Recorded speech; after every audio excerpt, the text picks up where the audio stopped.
The visual can be quite striking, and it can also make your heart very heavy, seeing a cat without a home.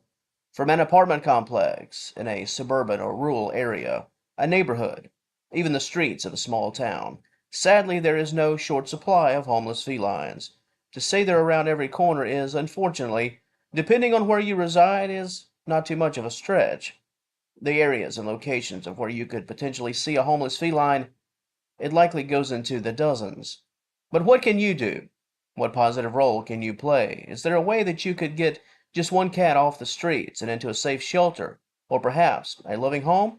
In this material, we'll talk about what you can do for homeless cats, whether it's just one or perhaps many. Your actions, both directly and indirectly, can help you to not only better the lives of felines, but perhaps going as far as saving lives. Interesting topic, very important topic, and I've got you covered. Stay tuned.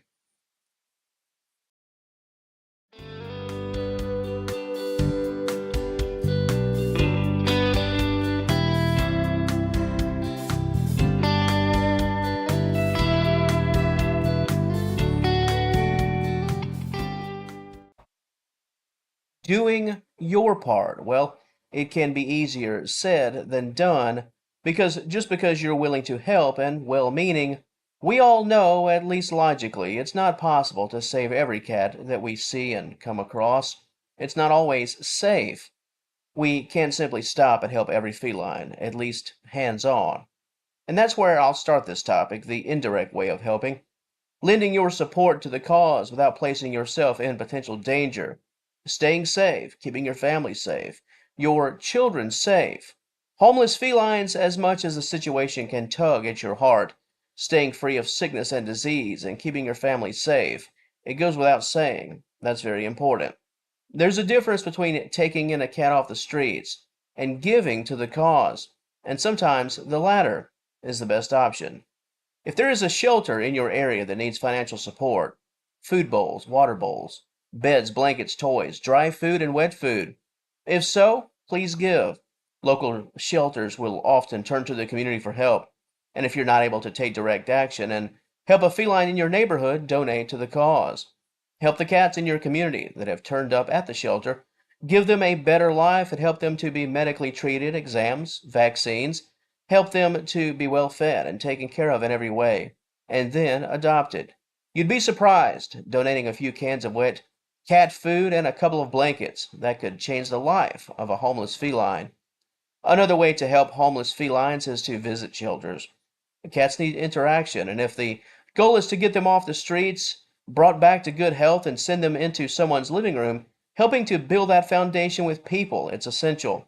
Even if you have no intention of adopting, getting cats at the shelter used to people, all types of personalities and voices, it can help immensely. The transition to home life won't be as jarring if good-hearted people are passing through the shelter each day to simply show some love. It does matter.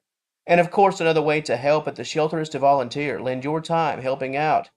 Do a bit more than just pass through. In addition to donations, some shelters are more than happy to accept volunteers to do basic tasks while supervised, even if that means playing with a few cats in a controlled environment.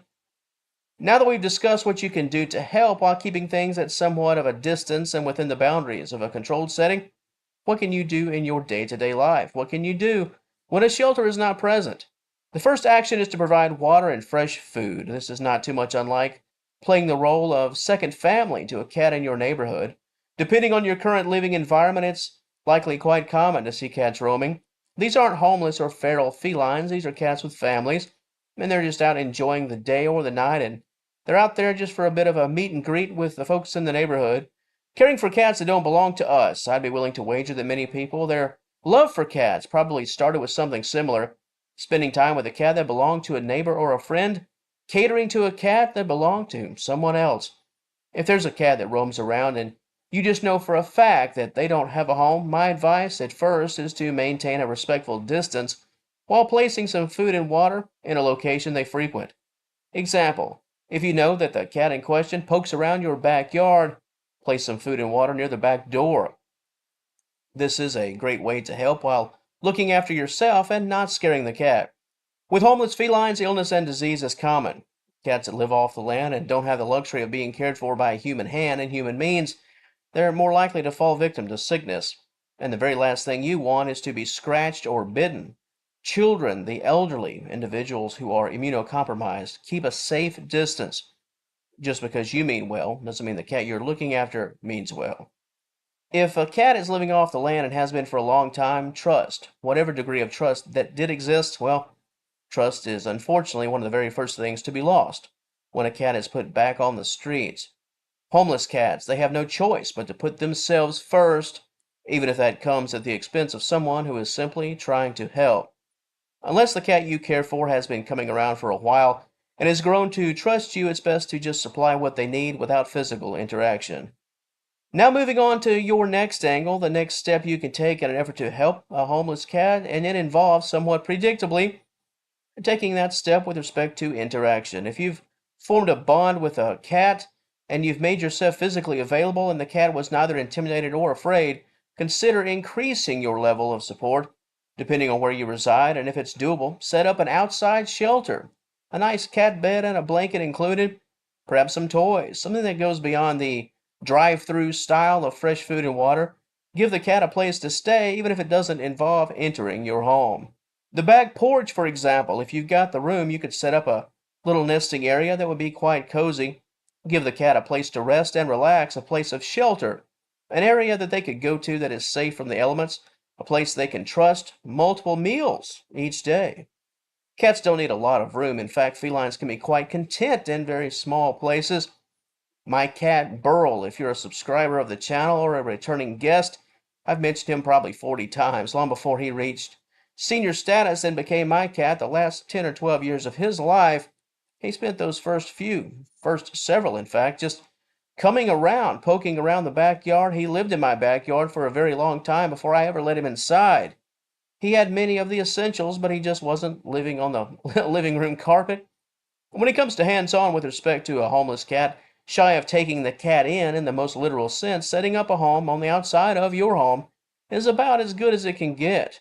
The cat will have an anchor and won't feel so inclined to roam the streets looking for the next meal, that next sip of water, and that next place to sleep. Another way that you can help and care for a homeless cat, most notably a feline that is now living on your property in an indoor shelter, is to set up that all-important vet visit. I mentioned illness and disease earlier. This is why a vet visit is so vital, if for no other reason than to make sure the cat you're looking after is okay, and if they're not in sound health, have a professional care for them so in short time they'll be in sound health. That's the goal.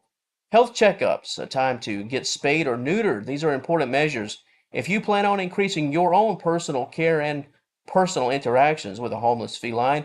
And the last thing you can do for a cat that has been living off the land is to make them your very own. Once you've built a bond of trust with the cat, cared for the animal for a respectable and essential period of time, and once the cat has received a clean bill of health, with all vaccinations and other dealings taken care of, open your doors if you can and feel so inclined. If you have the means, have the time, and have the love. Homeless cats, they can be made new again, and that's really the beauty of it all. One negative chapter in the book of life doesn't define the whole book, and through the kindness of others, cats can be restored.